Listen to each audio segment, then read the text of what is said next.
સુરતના ડુમસ ખાતે આવેલા રીવા વ્યસન મુક્તિ કેન્દ્રમાં યુવાનના શંકાસ્પદ મોત મામલે પોલીસે સંસ્થાના 2 કાઉન્સિલરો, ડ્રાઈવર અને વોર્ડ બોયની ધરપકડ કરી છે.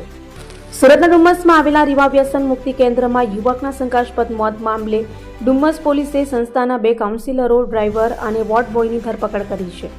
વ્યસન મુક્તિ કેન્દ્રમાં દવાના ગળવા બાબતે આરોપીઓ ભેગા મળી બનાસકાંઠાના થરાદના મૃતક ધવલ રાઠોડને માર માર્યો હતો, જેના કારણે ધવલ રાઠોડનું મોત નીપજ્યું હતું.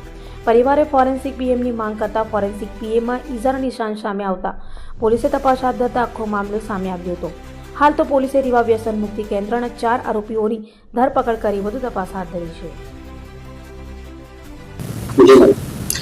ડુમસ પોલીસ સ્ટેશન વિસ્તારમાં આવેલ પરિવર્તન ટ્રસ્ટ દ્વારા સંચાલિત રીવા રિહેબ સેન્ટરની અંદર તારીખ 1ના રોજ રાતના સમયે ધવલ રાઠોડ નામનો જે પેશન્ટ એડમિટ કરેલ હતો તેનું શંકાસ્પદ સંજોગોમાં મૃત્યુ થયેલ.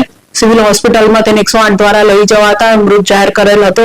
તે સંબંધે ગત રોજ મરણ જનાર પેશન્ટના જે ફેમિલી છે તેમના દ્વારા ફરિયાદ આપવામાં આવેલ છે અને પોલીસ દ્વારા જે પણ તપાસ આ મુદ્દે કરવામાં આવેલ હતી તેના આધારે ગતરોજ જે ફરિયાદ દાખલ કરવામાં આવેલ છે તેમાં વિગત એવી છે કે સદર પેશન્ટને જે છે એને રિહેબ સેન્ટરમાં તેના પરિવાર દ્વારા ભરતી કરવામાં આવેલ હતો તારીખ 28ના રોજ.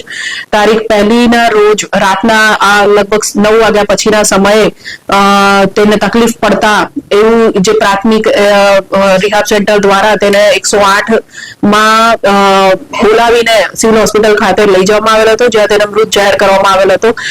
પોસ્ટમોર્ટમ જે કરવામાં આવ્યું, ફોરેન્સિક પોસ્ટમોર્ટમ, એની અંદર ઈજાના નિશાનો મળી આવ્યા, જેથી પોલીસે આ જે મેટર છે એને સિરિયસ ગણીને તાત્કાલિક ઇન્વેસ્ટિગેશન ચાલુ કરેલ હતું અને ગતરોજ પોલીસ દ્વારા આ મુદ્દે એફઆઈઆર નોંધવામાં આવી છે અને આગળનું કુલ 4 ઇસમોને આ બાબતે અરેસ્ટ કરવામાં આવેલ છે.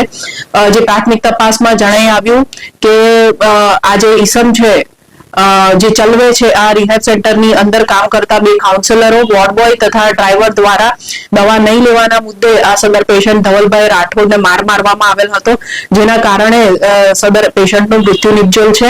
જેથી પોલીસ દ્વારા અત્યારે કાયદેસરની વધુ કાર્યવાહી તપાસ આગળ કરવામાં આવેલ છે. આમાં જોઈએ તો જિગ્નેશ દેસાઈ, રોહન સંઘાણી, શૈલેષ વાઘેલા અને દિલીપ જોશી જે 4 કાઉન્સિલર, વોર્ડ બોય તથા ડ્રાઈવર તરીકે રીવા રિહેબ સેન્ટરમાં ફરજ બજાવે છે, તેઓ દ્વારા પેશન્ટને મારવામાં આવેલ હતો. હજુ પોલીસ દ્વારા આરોપીઓને કોર્ટમાં રજૂ કરીને રિમાન્ડ મેળવવાની કાર્યવાહી કરવામાં આવી રહી છે. જે મહિલા છે ધવલ રાઠોડ, એ ક્યાંનો છે અને કેટલા વખતે આ સેન્ટરમાં? મરણ જનાર ધવલ રાઠોડ છે એ મૂળ બનાસકાંઠાનો થરાદનો વતની છે અને તે માત્ર એક જ દિવસ માટે અહીં ભરતી હતો. તારીખ 28ના રોજ સાંજના 6 વાગે તેના પરિવારજનો જે તેનો ભાઈ છે જે નજીકમાં સુરત જિલ્લામાં રહે છે તેમના દ્વારા એમને અહીંયા ભરતી કરવામાં આવેલ હતા અને 1લી તારીખે એનું મૃત્યુ નિપજેલ છે.